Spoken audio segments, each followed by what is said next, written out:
Oke, halo teman-teman, perkenalkan nama saya Yana Batunanggar dari kelas SI 4404. Jadi pada kesempatan kali ini, kita akan membahas tentang Introduction of ERP dan SAP.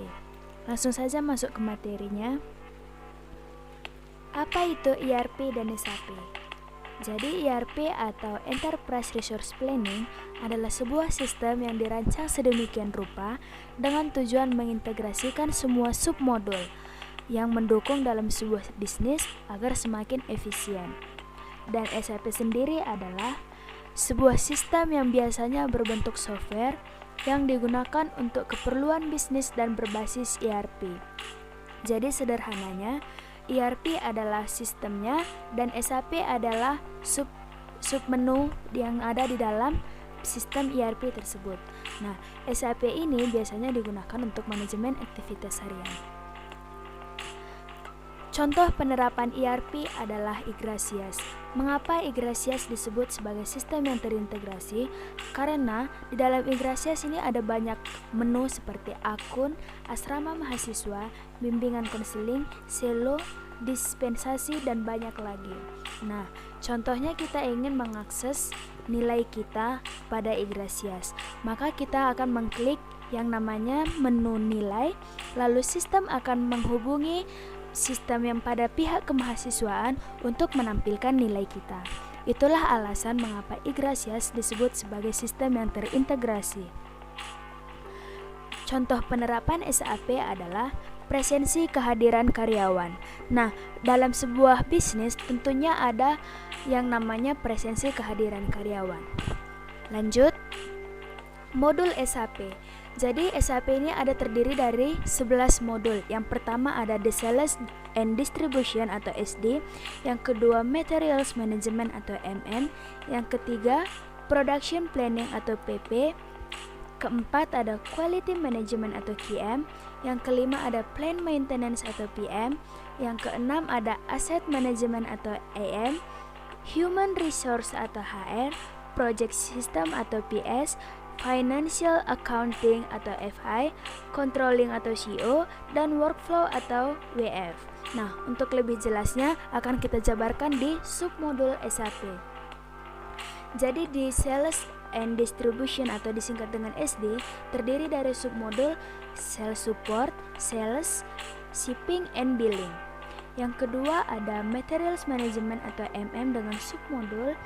Yang pertama ada Procurement Process Management, yang kedua ada Master Data Management, ada Inventory Management, Material Requirement Planning, dan terakhir ada Invoice Verification.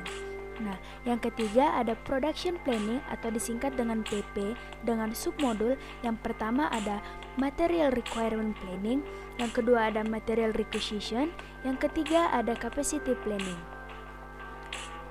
4. Ada Quality Management yang disingkat dengan QM. Nah, dengan submodul yang pertama ada Quality Planning, yang kedua Quality Inspection, yang ketiga ada Quality Notification, 4. Quality Control, dan Test Equipment Management. Lanjut, ada Plan Management atau PM dengan submodul Asset Viewer, Maintenance Project, dan Preventive Maintenance. Nah, yang keenam ada Asset Management atau disingkat dengan AM dengan submodul Pre-Purchasing Activities, yang kedua ada Vendor Evaluation, yang ketiga ada Inventory Management. Dan untuk Human Resource ini terkait dengan perekrutan ketenaga kerjaan dengan submodul Payroll Accounting, Recruit Employers, dan Payroll Procedures. Nomor 8 ada Project System dengan submodul Handling Project, Simulation, Payment, dan Confirmation. Nah, ada juga Financial Accounting atau FA dengan submodul Pre-Purchasing Activities, Vendor Evaluation, Inventory Management, dan Controlling atau disingkat dengan CO dengan submodul 1. Production Post Control, yang kedua Cost and Income Element Accounting, yang ketiga ada Activity Based Accounting, dan yang terakhir ada WF atau Workflow yang Managing Work Time. Nah, setelah membahas modul SAP dan submodul SAP, kesimpulannya adalah keterkaitan integrasi antar modul tersebut adalah setiap submodul harus terintegrasi dengan submodul lainnya. Contohnya seperti e-Gracias tadi. Di menu nilai dan asrama mahasiswa harus saling terintegrasi.